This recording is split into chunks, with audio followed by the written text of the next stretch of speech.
Sometimes you learn a lot from actually starting something versus doing a lot of theory and reading. So here are some things I've learned from actually starting my comic. And just one thing I forgot to add. The drawing I'm doing in the background is a little establishing shot, which I didn't add in my comic, but I'm now adding because I read through the episode and I was like, that's slightly confusing. I just stuck one in. Well, I drew it and then I stuck it in. There's a line between cutting lots of features from your comic for the sake of efficiency and the line between frustration. I've definitely crossed that. Quick note to pass me. Make sure you're actually having fun with your comic and remember why you started it. I thought that not using references, simplifying my art a lot, and limiting the amount of layers used per panel would make my process a lot faster and less frustrating, but the opposite happened. It's rather ironic because usually I'm all about references. I even made a whole video talking about why you should use references, so I don't know how I got to that process. Make your own references. It will save you a lot of time when looking for really specific ones. Of course, if you got a panel where someone's just like looking 3/4 to the left, you don't need to make a reference for that. Just go into like Pexels or hell, even Google Images, because like lots of stock photos will pop up. I'm talking a really specific reference, like for example, your character is chasing a goose and you happen to have a pet goose. Make those references. I do feel rather annoyed at past me for avoiding using references, so didn't want to waste time looking for them. I'd rather waste time looking for a reference than have my art look good than save time not using them and my art ends up looking trash. Also, sometimes you waste a lot of time in general trying to redraw something from your head when you don't have a reference. And it's frustrating. And a surefire way to get burnout. Just look up the reference, mate. It's not that deep. I do kind of just want to go back and redraw some panels. But I don't recommend that. Don't do that. Unless there is a 100% plot point thing in there, or there's a massive plot hole. Okay, maybe redraw a panel. I have redrawn a few panels here and there, mainly for plot reasons. I like them.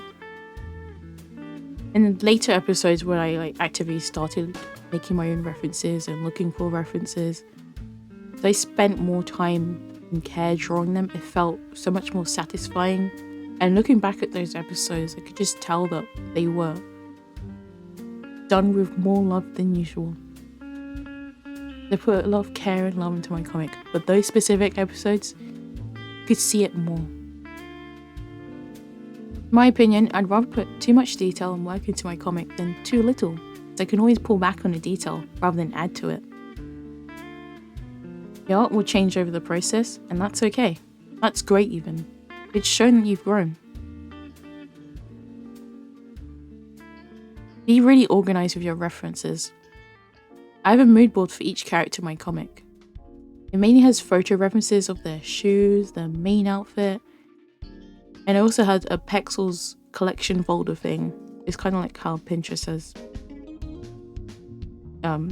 What the hell Pinterest has? I don't know. But anyway, I've got a Pexels thing. I've got different images for references I need for my comic. I don't really have many locations in my comic. Well, so far. So that works specifically for me. Also, saying dialogue out loud helps so much. There are times where I read out my dialogue and I'm like, what? No human being would say this. And then I have to edit it a little bit to make it sound more, human. And, sometimes add a little bit of filler words in there, like, and like, don't add too many, otherwise it'll be really annoying to read. But, just to dash in, especially when a character is like nervous or confused or angry. Sometimes you get like so angry you don't know how to say the words and then you get frustrated. So yeah, character exploration with Gleamiarts.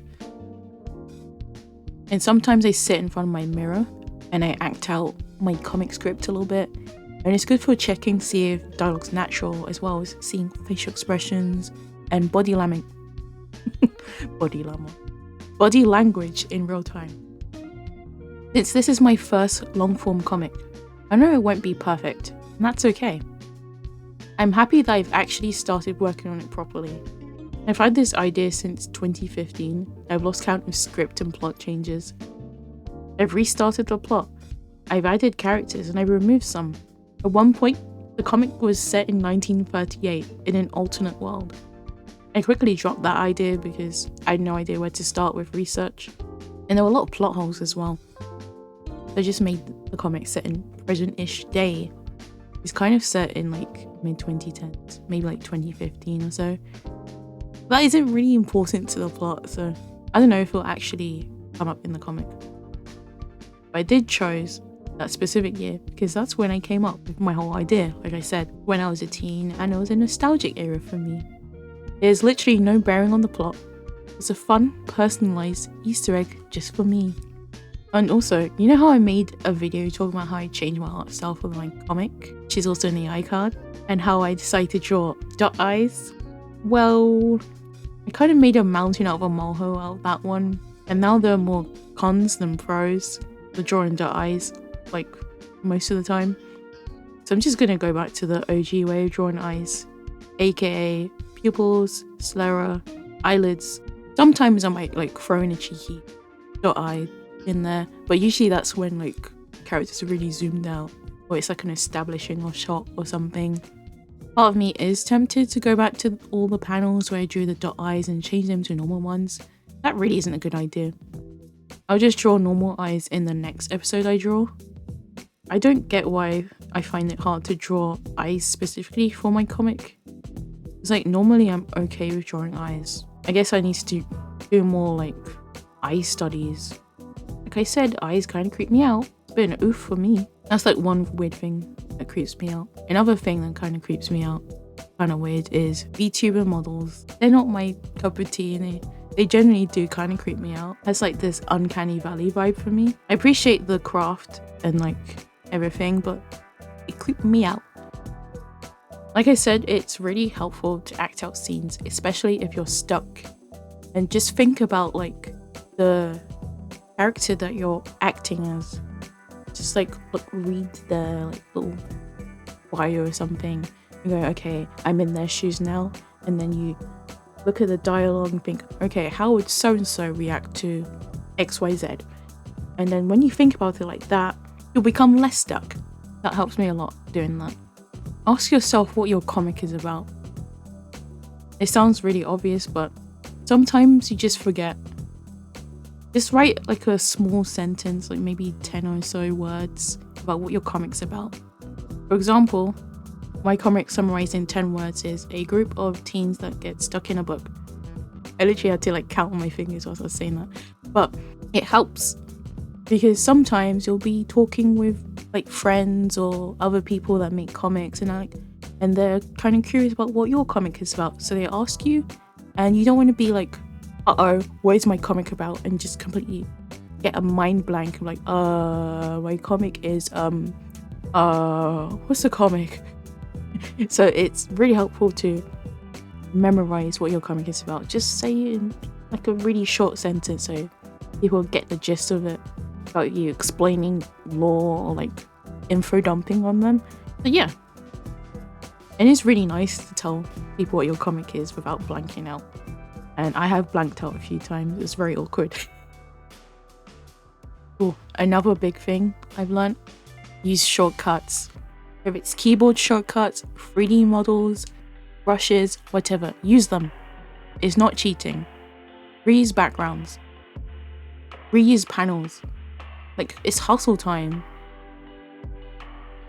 So let's say, for example, your comic is set in an abandoned building. You'll definitely be drawing a lot of rubble and bricks.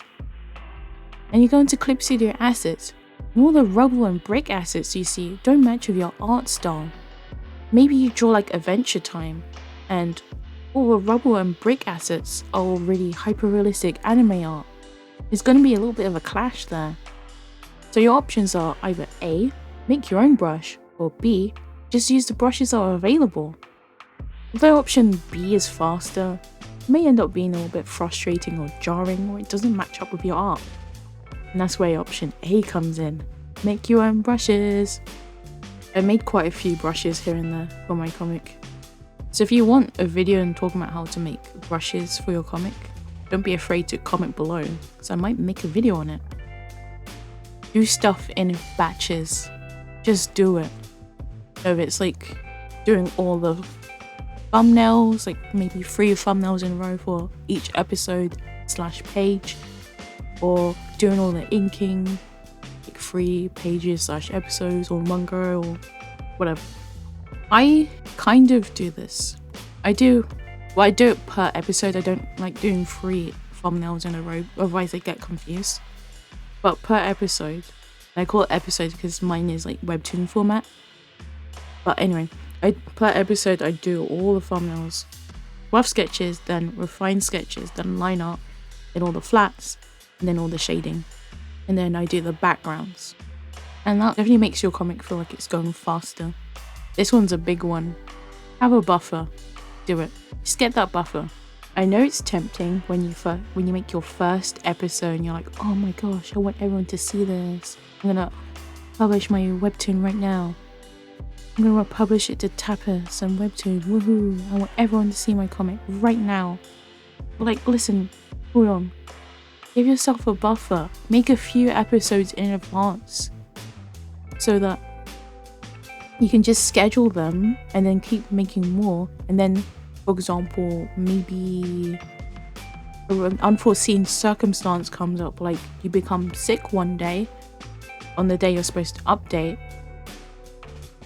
You won't have to go into like a forced hiatus to make a new episode. You can just upload stuff from your buffer and have a break and recuperate. I've now built enough buffer to start posting my comic online, and I'm really excited. And I'll make it like a special video when it does come out. But those of you that are watching this in the future, there will be a pinned comment, so check that pinned comment out, and also the description. If you're stuck on one panel, try something else, or even cut the whole panel if it isn't necessary to the plot. Take breaks. Honestly, give yourself breaks. The last thing you want is a wrist that's hurting, lots of headaches, be sick, really stressed. You don't want that. Just take your breaks, or your body will take them for you. One thing I learned is that I won't be posting my comic weekly, and that's okay.